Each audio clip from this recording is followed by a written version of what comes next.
ഇന്നത്തെ ഒരു ദിവസത്തിന് പ്രത്യേകതയുണ്ട്. ഇന്നത്തെ ഒരു ദിവസം എന്ന് പറയുമ്പോൾ മുഖ്യമന്ത്രിയുടെ വസതിയുടെ ക്ലിഫ് ഹൗസിന്റെ പടി കടന്ന് ഈ ആരോപണം വീടിനകത്തേക്ക് എത്തിയിരിക്കുകയാണ്. വി ഡി സതീശന്റെ വാക്കുകളാണ്. എന്താണെന്ന് വെച്ചാൽ മുഖ്യമന്ത്രിയുടെ മകന്റെ ഭാര്യ പിതാവിന്റെ പങ്കാളിത്തം, അതേക്കുറിച്ചുള്ള കൂടുതൽ കാര്യങ്ങൾ പുറത്തു വരികയാണ്. അതൊരു ഹോട്ടൽ രേഖയാണ് എന്ന് പറഞ്ഞു, വേണമെങ്കിൽ ഒരു ഹോട്ടൽ ചീട്ട് അല്ലേ, വാടക ചീട്ട് എന്ന് പറഞ്ഞുകൊണ്ട് വേണമെങ്കിൽ നിങ്ങൾക്ക് ഒഴിയാൻ പറ്റും. പക്ഷേ അതൊരു സംശയത്തിന്റെ നിഴലാണ്, ഒരു ആരോപണത്തിന്റെ നിഴലാണ്. അപ്പോൾ അധികാര സ്ഥാനത്തിരിക്കുന്നവർ മറുപടി പറഞ്ഞേ തീരൂ. എന്തുകൊണ്ടൊരു മറുപടി മുഖ്യമന്ത്രിയിൽ നിന്ന് ഉണ്ടാകുന്നില്ല എന്നുള്ളതാണ് മൗനം സമ്മതം എന്നതിന് ഉദാഹരണമായി ചൂണ്ടിക്കാണിക്കാൻ പറ്റുന്നത്. എത്ര ദിവസമായി ഈ ആരോപണം വന്നിട്ട്? അത് എത്തിനിൽക്കുന്നത് ക്ലിഫ് ഹൗസിലേക്കാണ്. പക്ഷേ എന്തുകൊണ്ട് മറുപടിയില്ല? മഞ്ജുഷേ, കഴിഞ്ഞ കുറെ ദിവസങ്ങളായി അന്തരീക്ഷത്തിൽ ഈ ആരോപണങ്ങൾ നിലനിൽക്കുന്നുണ്ട്. അന്തരീക്ഷത്തിൽ ഈ ആരോപണങ്ങൾ നിലനിൽക്കുക എന്ന് പറയുമ്പോൾ തന്നെ നമുക്കറിയാം എത്രയും വേഗം ആ ആരോപണം ക്ലിഫ് ഹൗസിലേക്ക് എത്തിക്കുകയും ക്ലിഫ് ഹൗസിൽ മുഖ്യമന്ത്രിയെയും മുഖ്യമന്ത്രിയുടെ കുടുംബാംഗങ്ങളെയും കണക്ട് ചെയ്തുകൊണ്ട് ഇതൊരു അഴിമതി കഥയാണെന്ന് വരുത്തി തീർക്കുന്നുള്ള ബോധപൂർവമായ ഒരു ശ്രമം നടന്നതിന്റെ ഭാഗമാണ്, അതിന്റെ ഒരു പരിണിത ഫലമാണ് പ്രകാശ് ബാബു എന്ന് പറയുന്ന കഥ. കുറെ പേരുകൾ നമ്മൾ കഴിഞ്ഞ കുറെ ദിവസങ്ങളായി കേൾക്കുന്നു.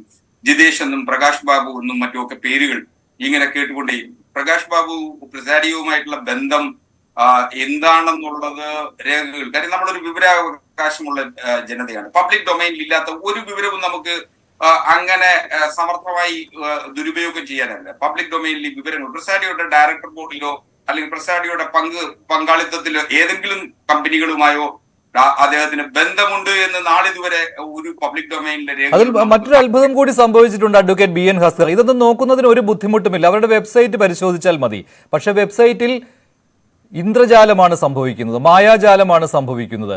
ഇപ്പോൾ പേരില്ല, മേധാവികളുടെ പേരവിടെ ഇല്ല. അപ്പോൾ ഇതിങ്ങനെ അപ്രത്യക്ഷമായിക്കൊണ്ടിരിക്കുകയാണ്. അപ്പോൾ ഈ സംശയത്തിന്റെ വിരൽ എങ്ങോട്ടാണോ നീങ്ങുന്നത്, ആരോപണ വിധേയർ ആരാണോ അവരാണ് മറുപടി പറയേണ്ടത്. ചോദ്യങ്ങൾ ചോദിക്കുമ്പോൾ ഉത്തരം തരേണ്ടത് അവരാണ്.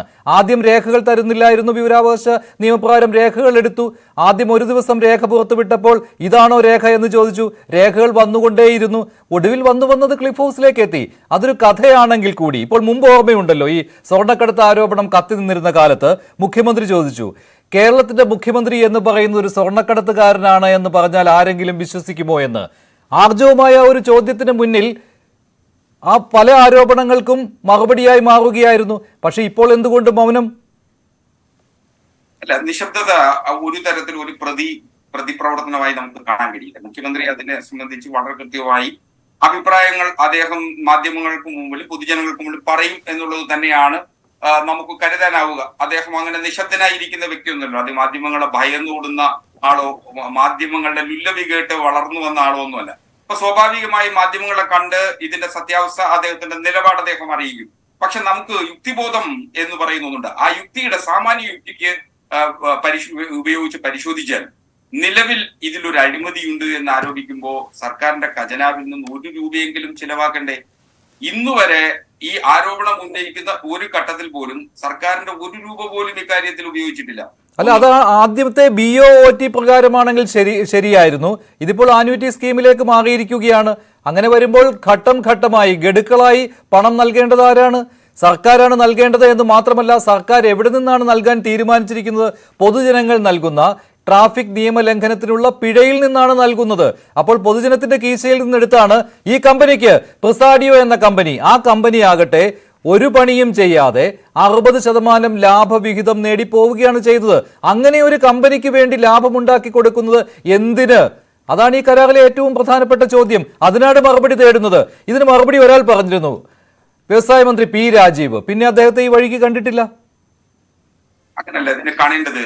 സേഫ് കേരള പദ്ധതിയെ സംബന്ധിച്ച് ഇപ്പോ ഈ പദ്ധതിയെ വിമർശിക്കുന്ന വിമർശകരിൽ ആർക്കെങ്കിലും ഏതെങ്കിലും തരത്തിലുള്ള അഭിപ്രായ വ്യത്യാസമുണ്ടോ? ഒന്നാമത്തെ ചോദ്യം അതാണ്. സേഫ് കേരള എന്ന് പറയുന്ന ഈ പദ്ധതി കേരളത്തിന് അനിവാര്യമാണോ അല്ലയോ?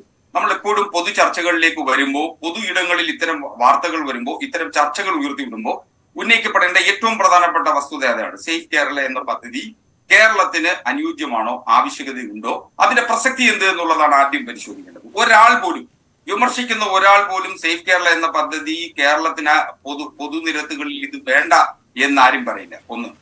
2013 ഉമ്മൻചാണ്ടി ഗവൺമെന്റ് ഇത്തരത്തിൽ ഒരു പദ്ധതി നടപ്പിലാക്കിയിരുന്നു. 40 കോടി രൂപയാണ് 100 ക്യാമറയ്ക്ക് വേണ്ടി ചെലവാക്കിയത്. അന്നാരും ക്യാമറയുടെ എണ്ണം വെച്ച് ഡിവൈഡ് ചെയ്ത് അതിന്റെ തുക ഇത്രയാകും എന്ന് ആരും ആരോപണം ഉന്നയിച്ചില്ല അന്നത്തെ ഇതിപ്പോൾ താങ്കൾ ഇപ്പോൾ പറയുന്ന കാര്യമൊക്കെ ഈ ആരോപണത്തിന്റെ ഇപ്പോഴത്തെ ഈ ആരോപണത്തിന്റെ ഒരു തുടക്ക സമയത്ത് പറയാൻ കൊള്ളാവുന്ന കാര്യമായിരുന്നു. അതെല്ലാം കടന്നുപോയി. രേഖകൾ ഒന്നിനു പുറകെ ഒന്നായി വന്നു കഴിഞ്ഞു. ഇപ്പോൾ സേഫ് കേരള പദ്ധതിയെ ആരും കുറ്റം പറയുന്നില്ല എന്നത് ഇതിനൊരു കവചമല്ല, ഈ അഴിമതിക്ക് ഒരു കവചമല്ല. കാരണം നല്ല ഒരു പദ്ധതി എങ്ങനെ മോശമാക്കാം, അതിൽ നിന്ന് എങ്ങനെ കമ്മീഷൻ അടിച്ചു മാറ്റാം, എങ്ങനെ സ്വകാര്യ കമ്പനികളുടെ കീശ വീർപ്പിക്കാം, എങ്ങനെ ബന്ധുബലത്തോടുകൂടി ഈ കരാറുകൾ നേടിയെടുക്കാം, ഇതിനുള്ള ഒരു ഉദാഹരണമായി മാറാൻ പാടില്ല. സേഫ് കേരള പദ്ധതി അവിടെ നിൽക്കട്ടെ, അതിനെ ആരും എതിർക്കുകയില്ല, അത് ജനത്തിന്റെ സുരക്ഷയ്ക്ക് വേണ്ടിയുള്ള പദ്ധതിയാണ്. പക്ഷേ കമ്മീഷൻ അടിച്ചു മാറ്റുന്നതിനെയും പൊതുജനത്തിന്റെ പണം സ്വന്തം കീശയിലേക്ക് എടുക്കുന്നതിനെയുമാണ് ഇവിടെ എതിർത്തത്. അത് ആരോപണം കൃത്യമായി വരുമ്പോൾ അതിനുള്ള മറുപടി നൽകേണ്ടതും ആരോപണ വിധേയരാണ്. അവർ നൽകുന്നില്ല. അതാണ് ഈ ചോദ്യങ്ങൾ ഉണ്ടായിക്കൊണ്ടേയിരിക്കുന്നത്. മഞ്ജുഷ, ഇത് വളരെ കൃത്യമായിട്ട് ഇതിന് മറുപടി നിങ്ങൾക്ക് ലഭിക്കും. ഇതിൽ പ്രിൻസിപ്പൽ സെക്രട്ടറിയുടെ ഒരു അന്വേഷണം നടന്നുകൊണ്ടിരിക്കുന്നത്. 2 തരത്തിലുള്ള അന്വേഷണമാണ് നടക്കുന്നത്. വിജിലൻസ് ഒരു അന്വേഷണം നടത്തുന്നുണ്ട്. സ്വാഭാവികമായി ഈ പ്രിൻസിപ്പൽ സെക്രട്ടറിയുടെ അന്വേഷണം കൊണ്ട് എന്ത് ചെയ്യാനാണ് അഡ്വക്കേറ്റ് BN ഹസ്കർ? വിജിലൻസ് അന്വേഷിച്ചിട്ട് എന്ത് കിട്ടുവാനാണ്? ആരന്വേഷിക്കണം? നിങ്ങൾ പറയൂ. ഇതിന്റെ വിമർശകർ പറയൂ, ഇത് ആരന്വേഷിക്കണം? അല്ല, ഞാൻ പറയട്ടെ, സ്വന്തം ഡിപ്പാർട്ട്മെന്റിലെ പ്രിൻസിപ്പൽ സെക്രട്ടറി അന്വേഷിച്ച് എന്ത് കണ്ടുപിടിക്കാനാണ് ഇക്കാര്യത്തിൽ? ഈ രേഖകൾ മുഴുവൻ വളരെ എളുപ്പത്തിൽ ഞാൻ പറയട്ടെ, ഇപ്പൊ ഒരു വിജിലൻസ് അന്വേഷണം പ്രഖ്യാപിച്ചത് എന്തിനാണെന്ന് അറിയാമോ? മറ്റന്വേഷണം ആവശ്യപ്പെട്ട് ഒരു കേന്ദ്ര ഏജൻസിയുടെയെങ്കിലും അന്വേഷണം ആവശ്യപ്പെട്ട് ആരെങ്കിലും കോടതിയിൽ പോവുകയാണെങ്കിൽ കോടതിയിൽ സർക്കാരിന് പറയാം ഇവിടെ ഒരു അന്വേഷണം നടക്കുകയാണ്, വിജിലൻസ് അന്വേഷണം നടക്കുകയാണ്, അതുകൊണ്ട് തൽക്കാലം മറ്റൊരു അന്വേഷണത്തിന് ആവശ്യമില്ല എന്ന് സർക്കാർ പറയും. അതിനുവേണ്ടിയാണ് ഈ ഒരു വിജിലൻസ് അന്വേഷണം പൊടി തട്ടിയെടുത്തത്. അല്ലാതെ അതിന് ഇപ്പോഴത്തെ ആരോപണവുമായി ഒരു ബന്ധവുമില്ല എന്ന് എല്ലാവർക്കും അറിയാം. അല്ല, വിജിലൻസ് അന്വേഷണം ആരംഭിച്ചത് അല്ലെങ്കിൽ പ്രഖ്യാപിച്ചത് മാർച്ച് അവസാനത്തോടുകൂടിയാണ്. ഏപ്രിൽ ആദ്യവാരത്തിൽ തന്നെ അതിന് മന്ത്രിസഭ അനുവാദം നൽകുകയും ചെയ്തു. അപ്പൊ സ്വാഭാവികമായി വിജിലൻസ് അന്വേഷണം പ്രഖ്യാപിച്ചത് ഈ ആരോപണങ്ങളുടെ അടിസ്ഥാനത്തിൽ അല്ല. അതുകൊണ്ട് ഇനിയിപ്പോ ഉയർന്നു വന്നിട്ടുള്ള ആരോപണങ്ങൾ ഇതിന്റെ അന്വേഷണ പരിധിയിൽ വരില്ല എന്ന് നിശ്ചയിക്കാനും പറ്റില്ലല്ലോ. കൃത്യമായി ഇപ്പോ ഈ മിനിറ്റിൽ പോലും ഉയർന്നു വരുന്ന ആരോപണങ്ങൾ കൂടി അന്വേഷിക്കുന്നുള്ള ചുമതല വിജിലൻസിനുണ്ട്. പ്രിൻസിപ്പൽ സെക്രട്ടറി ഇതിന്റെ സാങ്കേതികവും ഇത് കരാറുമായി ബന്ധപ്പെട്ടുള്ള മുഴുവൻ രേഖകളും പരിശോധിക്കും. ഏറ്റവും ആക്സസിബിൾ ആയിട്ടുള്ള ഈ രേഖകൾ ആക്സസ് ചെയ്യാൻ ഏറ്റവും എളുപ്പം ചെയ്യാൻ കഴിയുന്ന ഒരു പരാതിയോ പരിഭവമോ ഇല്ലാതെ രേഖകൾ പരിശോധിക്കാനുള്ള ഉത്തരവാദിത്വം പ്രിൻസിപ്പൽ സെക്രട്ടറിക്ക് ഉണ്ട്. ഈ രേഖകൾ എന്ന് പറയുന്നത് കെൽട്രോൺ ഇത്ര നാളും മറച്ചു വെച്ച രേഖകളാണല്ലോ. ഇപ്പോൾ ഏതാണ്ട് 8 or 9 രേഖകൾ അപ്ലോഡ് ചെയ്തിട്ടുണ്ട് വെബ്സൈറ്റിൽ. ഈ രേഖകളെ കുറിച്ചാണ് ആദ്യം ബഹുമാന്യായ ശ്രീ നാരായണമൂർത്തി കെൽട്രോണിന്റെ CMD പറഞ്ഞത്, ഞങ്ങൾ ആർക്കും ഉപകരാറൊന്നും കൊടുത്തിട്ടില്ല എന്ന്. SRIT ആണ് എല്ലാം ചെയ്യുന്നത്, ബാക്കിയെല്ലാം കെൽട്രോണിന്റെ മേൽനോട്ടത്തിലാണ് നടക്കുന്നത്. ഇതെല്ലാം പറഞ്ഞയാൾക്ക് ഒറ്റ ദിവസം കൊണ്ട് മലക്കം അറിയേണ്ടി വന്നു. അവസാനം രേഖകളെല്ലാം പുറത്തു വന്നതിന് ശേഷം വ്യവസായ മന്ത്രി P. രാജീവ് പ്രഖ്യാപിക്കുകയാണ് രേഖകളെല്ലാം പബ്ലിക് ഡൊമൈനിൽ ഉണ്ടല്ലോ എന്ന്. അപ്പോഴും കെൽട്രോൺ അപ്ലോഡ് ചെയ്തിട്ടില്ലായിരുന്നു. കഴിഞ്ഞ ദിവസമാണ് കെൽട്രോൺ അതെല്ലാം അപ്ലോഡ് ചെയ്തത്. സംശയമുണ്ടെങ്കിൽ താങ്കൾക്ക് പരിശോധിക്കാം ആ രേഖകൾ ഏതൊക്കെയാണെന്ന്. അതിനും അപ്പുറത്തുള്ള രേഖകൾ വെളിയിൽ വന്നു കഴിഞ്ഞു. അപ്പോൾ ആവശ്യമുള്ള രേഖകൾ മാത്രം എടുത്തു വെച്ചിരിക്കുകയാണ്. അതിൽ പലതും സ്വയം കൃത അനർത്ഥമാണ്, സ്വയം തെളിവുകൾ വരുന്ന രീതിയിലാണ് ആ രേഖകളിൽ പലതും. ഞാൻ താങ്കളിലേക്ക് വരാം.